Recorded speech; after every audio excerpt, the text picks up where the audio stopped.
इसलिए विष्णु पुराण में कहा गया है कि कलयुग सबसे अच्छा युग है। सनातन धर्म और वेदों में 4 युगों की मान्यता है। माना जाता है कि सतयुग में स्वयं देवता, किन्नर और गंधर्वों पृथ्वी पर निवास करते थे।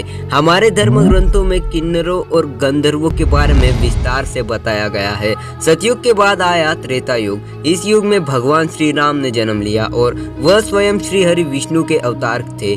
फिर द्वापर युग की शुरुआत हुई और इस युग में भगवान विष्णु ने श्री कृष्ण के रूप में जन्म लिया। द्वापर युग में श्री कृष्ण ने जिस तरह की लीलाएं रची, उनके बारे में प्रबुद्ध लोगों का कहना है कि भगवान इन लीलाओं के जरिए मानव मात्र को कलयुग में जीवन यापन का पाठ पढ़ा रहे थे। कलयुग का कालखंड सबसे छोटा माना गया है और माना जाता है कि कलयुग में भगवान विष्णु का 10वां अवतार होगा, जिसका नाम होगा कल्कि। वर्तमान समय में कलयुग ही चल रहा है। विष्णु पुराण में कलयुग के वर्णन करते हुए कहा गया है कि कलयुग में पाप इतना अधिक होगा कि सृष्टि का संतुलन बिगड़ जाएगा। कन्याएं 12 साल में ही गर्भवती होने लगेंगी। मनुष्य की आयु औसतन 20 वर्ष हो जाएगी।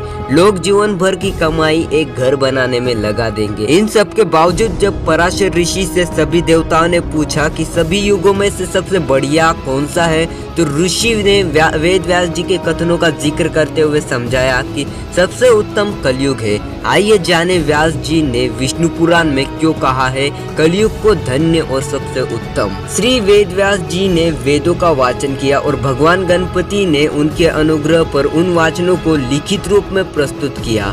श्री वेदव्यास जी को ही वेदों का रचनाकार माना जाता है। वेदव्यास जी से जुड़ी एक पौराणिक कथा के अनुसार वेदव्यास जी ने सभी युगों में कलयुग को ही श्रेष्ठ कहा है। यह चौंकाने वाली बात जरूर है, क्योंकि कलयुग में तो सबसे अधिक पाप और अत्याचार होगा। वेदों और धार्मिक ग्रंथों में ऐसा कहा गया है। अगर ऐसा हो तो कलयुग सबसे श्रेष्ठ कैसे हुआ?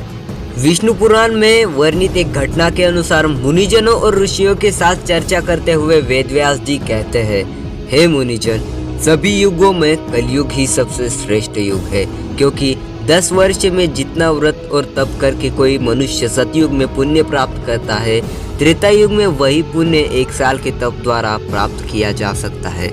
ठीक इसी प्रकार उतना ही पुण्य द्वापर युग में 1 महीने के तप से प्राप्त किया जा सकता है। तो कलयुग में इतना ही बड़ा पुण्य मात्र 1 दिन के तप से प्राप्त किया जा सकता है। इस तरह व्रत और तप के फल की प्राप्ति के लिए कलयुग ही सबसे श्रेष्ठ समय है। तो दोस्तों, इस वीडियो को देखने के बाद और ये बात सुनने के बाद आपको कैसा लग रहा है?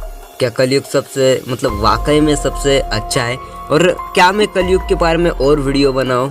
आपको पसंद आ रहा है या नहीं, कमेंट में ज़रूर बताएं और चैनल को सब्सक्राइब और वीडियो को लाइक करके चले जाना। नहीं तो फिर से आना, लेकिन कर देना।